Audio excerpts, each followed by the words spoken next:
Emily, our youngest daughter, was 18 months, it was December 2005, she began to get sick. We took her to the emergency room at Lakeland Regional Medical Center, and they rushed us over to St. Joseph's Children's Hospital. We had no idea what it was until they wheeled her into the Children's Oncology Center.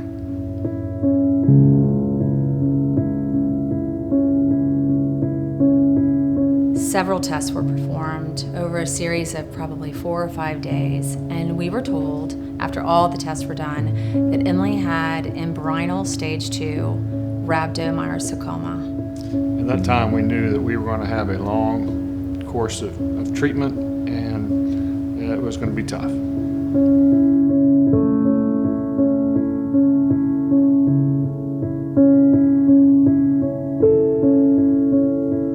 It was really difficult, Emily being a baby when she was diagnosed, because she could not tell us what hurt, how she felt. The whole thing was just really hard, keeping it all together. You know, when we were spending time at the hospital separately, it was really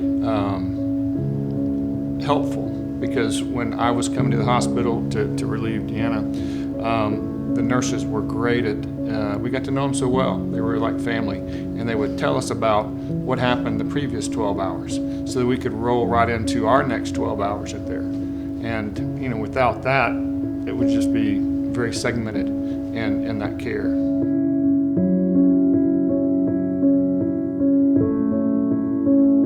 I really enjoyed the night shift. You really got to know. I would have nurses come in and they would just sit in the rocking chair with me and help me pass the time, which was so important at the time. They do become your family, and you can't get through going something like that so horrific without people around you caring for you, and they're caregivers beyond the patient. They're caregivers of the parents, they're caregivers of the other siblings, and we are so grateful to the staff at St. Joe's, who really in essence became our family. I don't feel like I ever felt like things were gonna be okay. You worry about, the cancer coming back, and is this really gonna be gone for good? Once we turned the corner at about 6 months into treatment, every scan kept coming back clear. And so we were so hopeful. Yeah, the treatment went so well, and as an 18-month-old, handled it unbelievable. And it was not until December 19th we were able to take her home. 1 year. Yeah.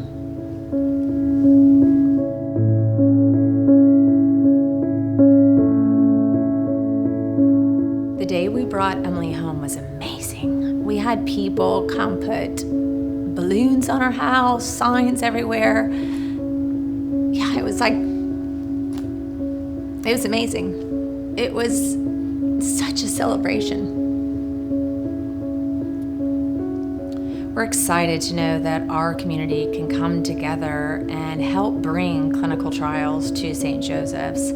Basically, what clinical trials mean to us is if Emily's cancer ever began to take a turn that the chemotherapy wasn't working, or she was off treatment and her cancer had come back, we would need to enter a clinical trial. We have never had that at St. Joseph's, and now we do, and it's because of the community support. And this is so needed for kids that have very aggressive types of cancers that come back.